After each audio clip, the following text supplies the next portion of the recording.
Shalom. Devosi Mazmur 129 ayat 1 sampai yang ke-8. Demikian firman Tuhan. Nyanyian ziarah.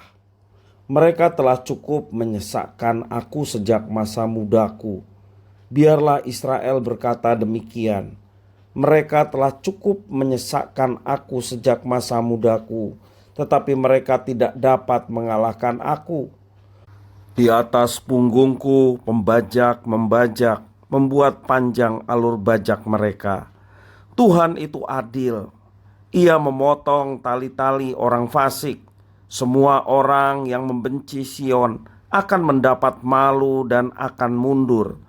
Mereka seperti rumput di atas sotoh yang menjadi layu sebelum dicabut, yang tidak digenggam tangan penyabit atau dirangkum orang yang mengikat berkas, sehingga orang-orang yang lewat tidak berkata, "Berkat Tuhan atas kamu, kami memberkati kamu dalam nama Tuhan." Mazmur 129 ini mengajarkan bagaimana kita mau mengandalkan keadilan Tuhan. Bolehkah kita mengutuk musuh-musuh Tuhan? Perjanjian Lama banyak berisikan kalimat kutuk, baik kutuk yang ditujukan kepada umat Tuhan saat mereka tidak setia pada perjanjian Sinai, seperti tertulis di dalam Ulangan pasal 27 ayat 12 sampai 26, atau di dalam Ulangan 28 ayat 15 sampai 46. Juga kutuk kepada para musuh dalam Bilangan pasal 24 ayat 15 sampai 24.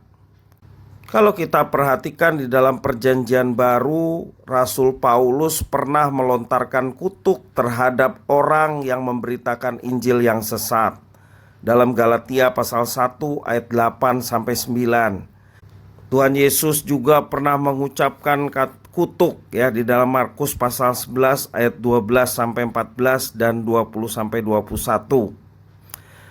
Mazmur ini juga memuat kutuk untuk musuh umat Tuhan. Kita bisa membaca di ayat 5 sampai 8. Sepanjang sejarah Israel, bahkan sejak berdirinya sebagai sebuah bangsa, mereka telah mengalami berbagai penderitaan karena ulah bangsa-bangsa lain. Ada frase yang menuliskan sejak masa mudaku, sepertinya menunjuk pada masa Israel di Mesir dalam keadaan diperbudak. Kita bisa melihat ayat perbandingan dalam Hosea pasal 11 ayat 1. Ketika Israel masih muda, kukasihi dia, dan dari Mesir kupanggil anakku itu. Penderitaan Israel digambarkan dengan ungkapan pembajak membajak di atas punggung mereka. Ayat yang ketiga, itu gambaran yang mengerikan. Mungkin bisa dibayangkan sebagai cambuk pengerah yang melukai punggung para budak, seperti tertulis dalam Keluaran pasal 5 ayat 14. Namun penderitaan yang dialami Israel tidak membuat mereka menjadi hancur, karena Tuhan Allah yang mereka percayai adalah pribadi yang adil dan berdaulat. Dalam konteks keadilan Tuhan ini, baris-baris kutuk dilontarkan. Tidak terlihat dendam maupun rencana pembalasan pribadi. Yang ada ialah agar keadilan Tuhan Allah ditegakkan dan musuh menerima ganjaran setimpal sesuai kutuk yang ada pada perjanjian dengan Abraham dalam Kejadian 12 ayat 3.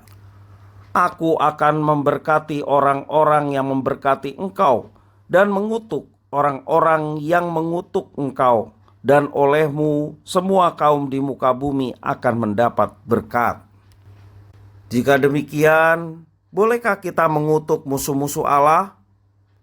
Yesus mengajar kita untuk berdoa bagi orang yang menganiaya kita dalam kasih ilahi. Apakah keduanya bertentangan? Tentunya tidak. Bukankah ia sudah menerima kutuk dosa agar kita yang seharusnya terkutuk justru menerima berkat pengampunan dan pemulihan? Kalau begitu, kita bisa mengampuni musuh-musuh Tuhan tanpa menyalahi keadilan Tuhan. Dalam Lukas pasal yang ke-23 ayat 24, di kayu salib Tuhan Yesus berkata, "Ya Bapa, ampunilah mereka." Seperti itu jugalah kita mau melaksanakan dalam kehidupan kita, menghadapi orang yang pernah menyakiti kita, orang yang melukai kita, bahkan musuh-musuh Allah. Kita diajarkan seperti Tuhan Yesus berkata, "Ampunilah mereka, sebab mereka tidak tahu apa yang mereka perbuat." Dengan demikian, kita boleh melaksanakan apa yang Yesus perintahkan. Demikian juga Yesus teladani dalam hidup kita. Tuhan Yesus memberkati.